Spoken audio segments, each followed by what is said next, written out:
Hi everyone, today we are going to be on our third day of fairy tales and tall tales. And our first 2 days we have learned about a story about the emperor's new clothes. And the first day we learned about the fisherman and his wife. So if you have not yet watched those videos, go to past days and watch them so you can catch on up. So today we are going to be introducing Beauty and the Beast. We have 2 days worth of Beauty and the Beast. So let's get started. Once upon a time, in a faraway country, there lived a merchant with his 3 daughters. A merchant is a person who buys and sells goods to make money. The merchant was very rich. Indeed, he had more money than he needed until a series of great misfortunes occurred. Fortune means wealth, but it also means good luck. What do you think misfortune means?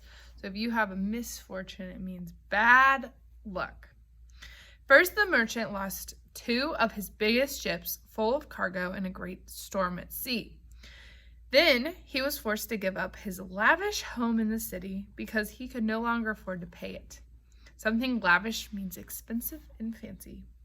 The merchant lost his fortune and was left with nothing. He told the daughters that they would have to move to a little cottage in the wood far from town and work hard and live simply. The 2 older daughters complained bitterly for they had grown accustomed to a life of luxury. The youngest daughter, who was called Beauty, always tried to make the best of things. Several months later, the merchant heard that one of his ships, which he thought had been lost at sea, had in fact landed with cargo of valuable goods to sell. So the cargo is the goods that the ship is carrying. So there's like a boat or a ship full of stuff, and that stuff is worth a lot of money. So they found it. As the merchant prepared to make the long trip to the city to claim his goods, he asked his daughter what he might bring when he returned. The eldest daughter asked for a fancy gown. Means the oldest.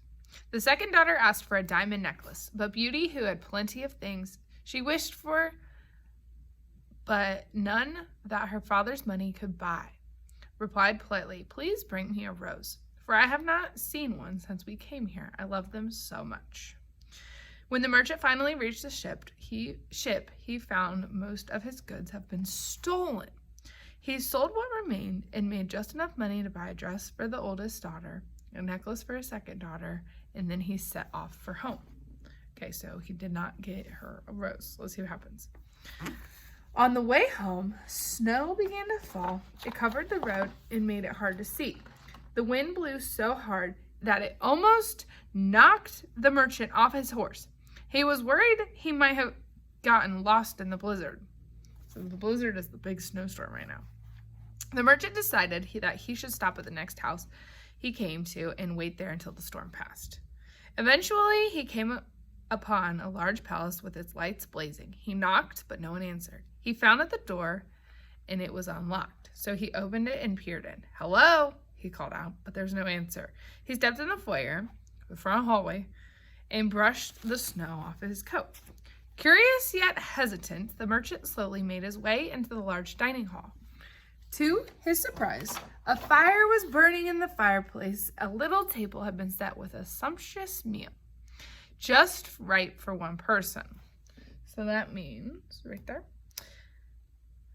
So if we have the word sumptuous, it means it's a meal and it has lots of nice food. So it's like a nice meal. "Hello," he called again. "Is anybody here?" Again, there was no answer. The merchant inspected the food. "Is someone eating this food?" he asked. "Would you mind if I had a few bites? I've been riding in a bitter snowstorm and," he continued. When there was no reply, the merchant decided he would have a few bites of the food, then look for his gracious host. After he'd eaten, he set off to find the owner of the house and thank him. He wandered through the rooms on the ground floor, but neither master nor servant appeared. At last, he stepped into a beautiful garden.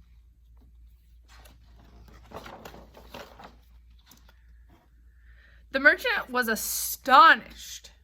amazed, to discover that the garden was in full bloom, even though it was the middle of winter and most of the countryside was covered in a thick blanket of snow. In the garden, birds chirped, flowers bloomed, the air was sweet and balmy. Balmy means the weather was warm and calm. The man explored the garden until he came upon a row of beautiful rose bushes.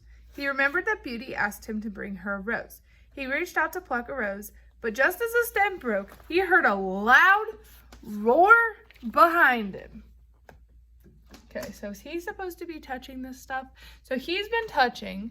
He ate the food of this house, and now he's in the rose garden, and he's taking roses. So is this what he should be doing? I don't think so. Who told you that you might gather my roses in my garden? Said a low, gruff voice. The startled merchant pointed to the fearsome creature who was half man and half beast.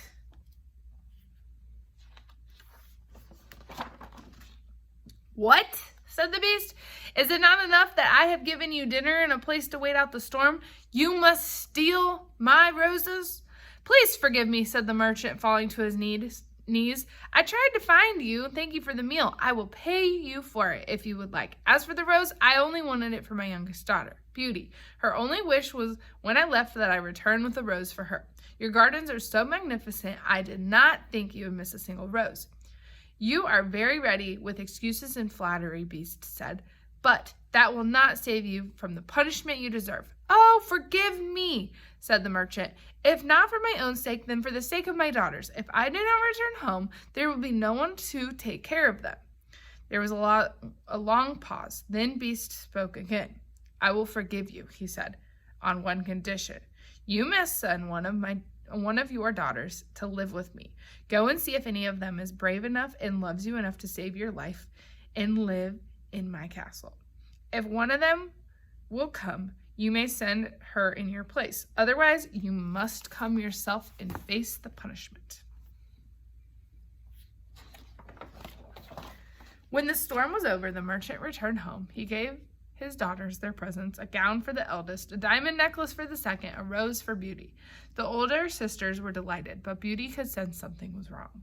Father, she said, why do you sigh so deeply when you gave me that beautiful rose? In a few days I will tell you, said the merchant, but for now, let's just enjoy being together again. Okay, there will be questions and your Dropbox for you guys to answer everything. Good luck.